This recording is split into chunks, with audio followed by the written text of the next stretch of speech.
नमस्कार दोस्तों, स्वागत है एक बार फिर से नए वीडियो में। दोस्तों, कई बार क्या होता है कि हमारा जो लैपटॉप है वो कई बार करप्ट कर जाता है। ठीक है, यानी कि हम लैपटॉप को ऐसे चला रहे होते हैं और अचानक से जो है वो बंद हो जाता है। ठीक है, ठीक है, बंद हो जाता है। बंद होने के बाद जो हमारा लैपटॉप है वो नहीं खुल पाता है। ठीक है, और हम क्या करते हैं, मिस्त्री के पास लेकर के जाते हैं कि भाई ऐसा बात है कि हमारा जो लैपटॉप है वो चलते चलते बंद हो गया है। तो मिस्त्री कहता है कि ठीक है, आप 1 से 2 घंटे या टाइम दो, मैं चेक करके आपको बताता हूँ। ठीक है, तो वो जो मिस्त्री है कहता है कि भाई ऐसा बात है कि आपका जो लैपटॉप है वो कोई न कोई इसका जो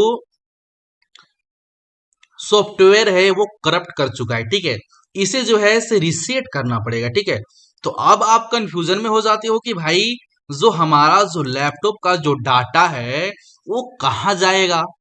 ठीक है, तो ये सवाल रहता है। ठीक है, तो आप सभी को मैं एक बात बता देना चाहता हूं कि जो हमारे लैपटॉप में जितने भी डाटा रहते हैं आप उसे बहुत ही आसानी से निकाल सकते हो। ठीक है, जी हाँ, बिल्कुल बहुत ही आसानी से निकाल सकते हो। ठीक है, आप सभी को तो पता है हमारा जो लैपटॉप है उसमें तो एक एसएसडी रहता है और एक हार्ड डिस्क रहता है। ठीक है, आप यहाँ पर देख सकते हैं कि लोकल सी ड्राइव यहाँ पे जो है एसएसडी है। ठीक है, और ये बाकी जितने भी है ना, ये HEF, ये सारे के सारे जो है ना ये हार्ड डिस्क है। ठीक है, तो अगर हमारा लैपटॉप बंद भी हो चुका है ना फ्रेंड्स, तो अगर मिस्त्री चाहे तो इसमें का जो जितने भी डाटा है वो बहुत ही आसानी से निकाल सकता है। उसके लिए क्या करना पड़ेगा दोस्तों, उसके लिए हमें लैपटॉप ओपन करवा करके मिस्त्री से, यानी कि इसका जो पार्ट पुर्जा है हटवा करके अगर हम हार्ड डिस्क को निकाल करके दूसरे लैपटॉप में अगर फिट करते हैं तो सारा का सारा जो डेटा है वो हम ले सकते हैं। ठीक है, और वैसे भी दोस्तों, अगर आप अपने लैपटॉप को अगर अपडेट कर रहे हो, ठीक है, या रीस्टार्ट कर रहे हो या किसी तरह से कुछ भी हो गया, तो एक बात कान खोलकर सुन लो कि हार्ड डिस्क में जितने भी हमारे डेटा रहते हैं वो सारे के सारे डेटा सेफ रहते हैं। ठीक है, अगर आप अपने विंडो को अपडेट करवा रहे हो या नया विंडो जनरेट करवा रहे हो फिर भी जो है हमारा हार्ड डिस्क का जो डेटा है वो सेफ रहता है। ठीक है, अब बात हम यहाँ पर करते हैं एसएसडी का।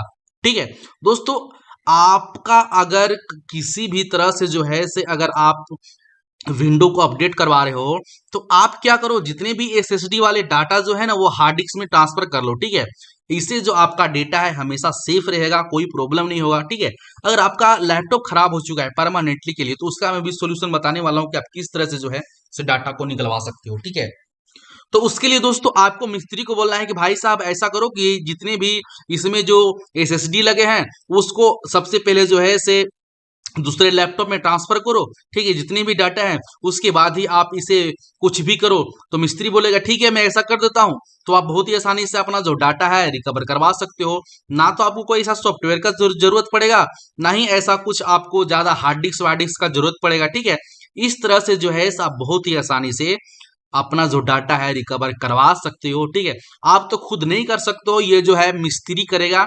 ठीक है, जहां पे आप रिपेयर करवाने के लिए लैपटॉप को लेके गए हो। ठीक है दोस्तों, आप लोगों को पूरा समझ में आ चुका होगा कि मैं क्या कहना चाहता हूँ। ठीक है, मैं ये कहना चाहता हूँ कि किसी तरह से जो हमारा लैपटॉप हो खराब हो जाता है, गिर जाता है, तो आप बहुत ही आसानी से सारा का सारा जो डाटा है वो रिकवर कर सकते हो। ठीक है, बाकी इसमें एक मसला ये होता है दोस्तों, आप सोचेंगे कि भाई मेरा तो इसमें बहुत सारा जीमेल लॉगिन था। दोस्तों, तो जीमेल आप अपने मोबाइल फोन में भी लॉगिन करके रख सकते हो, लैपटॉप में भी रखो, मोबाइल में भी रखो। ठीक है, क्योंकि जीमेल जो है वो सारे के सारे आपका यहाँ से उड़ने वाला है। ठीक है, बाकी जितने भी आपका एसएसडी में और हार्ड डिस्क में जितने भी डाटा होंगे सारे के सारे सेफ रहेंगे, कहीं नहीं जाने वाले। ठीक है, इस तरह से आप जो है अपना डाटा रिकवर कर सकते हो। ठीक है दोस्तों, वीडियो पसंद आई है तो लाइक कीजिएगा, चैनल पर पहली बार आए होंगे तो चैनल को सब्सक्राइब कीजिएगा। तो मिलते हैं नेक्स्ट वीडियो में, तब तक के लिए धन्यवाद।